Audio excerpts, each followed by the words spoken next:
ભગવદ્ ગીતાનો પાઠ સાંભળતા સર્વ ભાવિક ભક્તજનોના હૃદયમાં બિરાજમાન પરમાત્માને મારા પ્રણામ।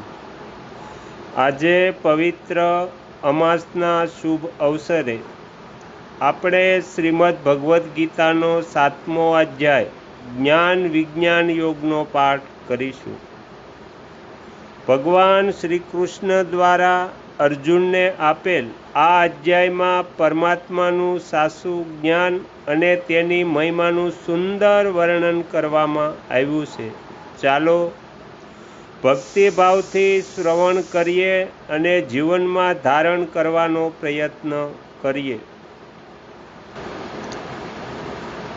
ભગવાન શ્રી કૃષ્ણ કહે છે, હે પાર્થ, અનન્ય પ્રેમથી મારામાં આસક્ત ચિત્તથી તથા અનન્ય ભાવે મારો આશ્રય લઈને યોગમાં પ્રવૃત્ત થયેલો તું સંપૂર્ણ વિભૂતિ બળ ઐશ્વર્યાદિ ગુણોથી યુક્ત સૌના આત્મરૂપ મને જે રીતે સંશય રહિત થઈને જાણી શકીશ એ સાંભળ।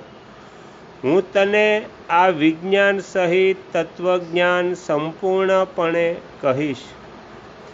એને જાણ્યા પછી સંસારમાં બીજું કંઈ પણ જાણવા જેવું બાકી રહેતું નથી।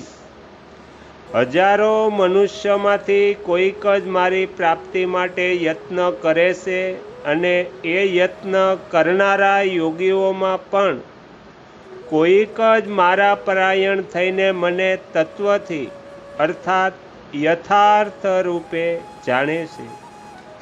મારી આ પ્રકૃતિ પૃથ્વી જળ અગ્નિ વાયુ આકાશ મન બુદ્ધિ અને અહંકાર આમ 8 પ્રકારે વહેંચાયેલી છે। આ 8 પ્રકારના ભેદવાળી તો અપરા અર્થાત મારી જડ પ્રકૃતિ છે અને એ મહાબાહો એનાથી બીજી કે જેનાથી આ સંપૂર્ણ જગત ધારણ કરવામાં આવે છે એને મારી જીવરૂપા પરા અર્થાત ચેતન પ્રકૃતિ જાણ।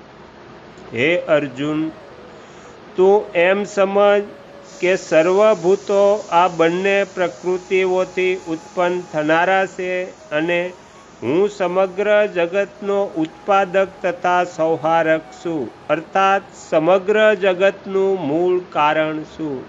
હે ધનંજય, મારા સિવાય બીજું કોઈ પણ પરમ કારણ નથી। આ સંપૂર્ણ જગત દોરામાં દોરાના મણકાના સમૂહની જેમ મારામાં પરોવાયેલું છે। હે કુંતી પુત્ર, જળમાં રસ હું છું, ચંદ્ર અને સૂર્યમાં તેજ હું છું, સર્વ વેદોમાં પ્રવણ ઓમકાર હું છું, આકાશમાં શબ્દ અને પુરુષોમાં પુરુષ તત્વ હું છું, પૃથ્વીમાં પવિત્ર ગંધ અને અગ્નિમાં તેજ હું છું તથા સર્વ પ્રાણીઓમાં એમનું જીવન અને તપસ્વીઓમાં તપ હું છું। હે અર્જુન, તું સર્વ પ્રાણીઓનું સનાતન બીજ એટલે કારણ મને જ જાણ। બુદ્ધિમાનોની બુદ્ધિ અને તેજસ્વીઓનું તેજ હું છું। હે ભરત શ્રેષ્ઠ, બળવાનોનું આસક્તિ અને કામના વિનાનું બળ અર્થાત સામર્થ્ય હું છું અને સર્વ પ્રાણીઓમાં રહેલો ધર્મ અનુકૂળ અર્થાત શાસ્ત્રને અનુકૂળ કામ હું છું। બીજા પણ જે સત્વગુણથી ઉત્પન્ન થનારા ભાવો છે અને જે રજોગુણથી તથા તમોગુણથી ઉત્પન્ન થનારા ભાવો છે એ બધાને તું મારાથી જ ઉત્પન્ન થનારા જાણ। પરંતુ વાસ્તવમાં હું એમનામાં નથી અને એ મારામાં નથી। આ આખો સંસાર પ્રાણી સમુદાય ગુણોના કાર્યરૂપ સાત્વિક રાજસ અને તામસ એ ત્રિગુણમય ભાવોથી મોહિત થઈ રહ્યો છે। આથી આ ત્રણેય ગુણોથી પર મુજ અવિનાશીને નથી જાણતો, કેમ કે મારી આ અલૌકિક એટલે કે અતિ અદ્ભુત ત્રિગુણમયી માયા અત્યંત દુષ્કર છે, પરંતુ જે પુરુષ ફક્ત મને જ નિરંતર ભજે છે, એટલે કે મારા શરણે છે, તેઓ આ માયાથી પાર થઈ જાય છે, એટલે કે સંસારથી તરી જાય છે. માયાએ જેમનું જ્ઞાન હરી લીધું છે, એવા આસુરી સ્વભાવને વશ થયેલા અધમ મનુષ્યો, દૂષિત કર્મો કરનારા મૂઢ લોકો મને નથી ભજતા. હે ભરતવંશીઓમાં શ્રેષ્ઠ અર્જુન, 4 પ્રકારના ભક્તો મને ભજે છે: ઉત્તમ કર્મો કરનારા, અર્થાર્થી, આર્ત, જિજ્ઞાસુ અને જ્ઞાની. એમાં સદાય મારામાં એકત્વ સાધનાર અનન્ય પ્રેમ ભક્તિવાળો જ્ઞાની ભક્ત અતિ ઉત્તમ છે. કેમ કે મને તત્વથી જાણનારા જ્ઞાનીને હું અત્યંત પ્રિય છું, અને એ જ્ઞાની મને અત્યંત પ્રિય છે. આ બધાય ઉચ્ચ કોટીના જ છે, પરંતુ જ્ઞાની તો સાક્ષાત મારું સ્વરૂપ જ છે, એવો મારો મત છે. કેમ કે એ મદગત મન બુદ્ધિવાળો જ્ઞાની ભક્ત સર્વોત્તમ ગતિરૂપ મારા જ આશ્રયે રહેલો છે. અનેક જન્મોના અંતે તત્વજ્ઞાની પુરુષ બધું વાસુદેવ જ છે એમ જાણીને મને ભજે છે. આવા મહાત્મા અત્યંત દુર્લભ છે. જે ભોગોની કામનાઓથી જેમનું જ્ઞાન નાશ પામ્યું છે, તેઓ પોતાના સ્વભાવથી પેરાઈને એ નિયમનો આશ્રય કરી બીજા દેવતાઓને ભજે છે, અર્થાત શરણે જાય છે. જે સકામ ભક્ત જે દેવના સ્વરૂપને શ્રદ્ધાપૂર્વક પૂંજવા ઈચ્છે છે, એ ભક્તની શ્રદ્ધા હું એ જ દેવમાં અચળ કરું છું. એ પુરુષ શ્રદ્ધાથી યુક્ત થઈને એ દેવનું પૂજન કરે છે, અને એ દેવ પાસેથી મારા દ્વારા જ વિધાન કરવામાં આવેલા ઈચ્છિત ભોગોને નિસંદેહ પામે છે. પરંતુ એ અલ્પ બુદ્ધિવાળાઓનું એ ફળ નાશવંત છે.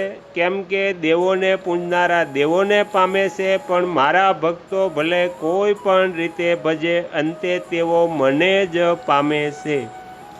બુદ્ધિહીન મનુષ્ય મારા સર્વોત્તમ અવિનાશી સૂક્ષ્મ સ્વરૂપને ન જાણનારા, મન ઇન્દ્રિયોથી પાર અવ્યક્ત રૂપ મુજ સચ્ચિદાનંદ ઘન પરમાત્માને મનુષ્ય રૂપમાં જન્મેલો સ્થૂળ દેહધારી માને છે. મારી યોગમાયાથી ઢંકાયેલો હું સર્વને પ્રત્યક્ષ નથી. આથી આ અજ્ઞાની લોકો મુજ અજન્મા અને અવિનાશી પરમેશ્વરને નથી જાણતા, એટલે કે મને જન્મનારો મરનારો માને છે. હે અર્જુન, ભૂતકાળમાં થઈ ગયેલા, વર્તમાનમાં જે અસ્તિત્વમાં છે અને ભવિષ્યમાં ઉત્પન્ન થનારા બધા પ્રાણીઓને હું જાણું છું, પરંતુ મને કોઈ પણ શ્રદ્ધા ભક્તિ રહિત પુરુષો જાણતા નથી.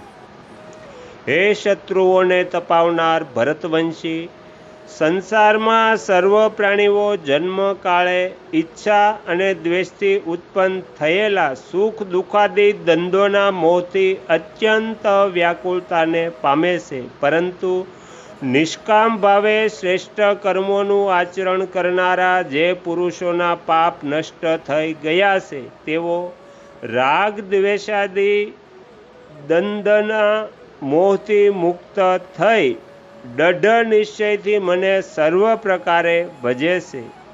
જેઓ મારા આશ્રયે આવીને ઘડપણ અને મરણથી છૂટવા માટે યત્ન કરે છે, તેઓ એ બ્રહ્મને, સંપૂર્ણ અધ્યાત્મને તથા સર્વ કર્મને જાણે છે. જેઓ મને અધિભૂત અને અધિદેવ સહિત તથા અધિયજ્ઞ સહિત સૌના આત્મરૂપે મને અંતકાળે પણ જાણે છે, એ મારામાં એકાગ્ર ચિત્તવાળા પુરુષો મને જાણે છે, અર્થાત મને પરબ્રહ્મને પામે છે. આ પ્રમાણે ઉપનિષદો, બ્રહ્મવિદ્યા તથા યોગશાસ્ત્ર રૂપ શ્રીમદ ભગવદ્ ગીતામાં શ્રી કૃષ્ણ તથા અર્જુનના સંવાદ વિશે જ્ઞાન વિજ્ઞાન યોગ નામનો 7મો અધ્યાય સંપૂર્ણ. આજના અમાસના પવિત્ર દિવસે આપણે શ્રીમદ્ ભગવદ્ ગીતાના 7મા અધ્યાયનો પાઠ કર્યો. આ પાઠથી આપણને ભગવાન પ્રત્યે ભક્તિ, જ્ઞાન અને શ્રદ્ધા વધે તેવી પ્રાર્થના. જો આ વિડીયો પસંદ આવ્યો હોય તો લાઈક કરજો, શેર કરજો અને ચેનલમાં નવા હો તો સબસ્ક્રાઈબ કરજો. ફરી મળીશું હવે આવતીકાલે નવા પાઠ સાથે. જય શ્રી કૃષ્ણ. શ્રી સદ્ગુરુદેવની જય. આગળના વિડીયો જોવા માટે આ ચેનલને સબસ્ક્રાઈબ કરો અને જો આ વિડીયો પસંદ આવ્યો હોય તો લાઈક કરો.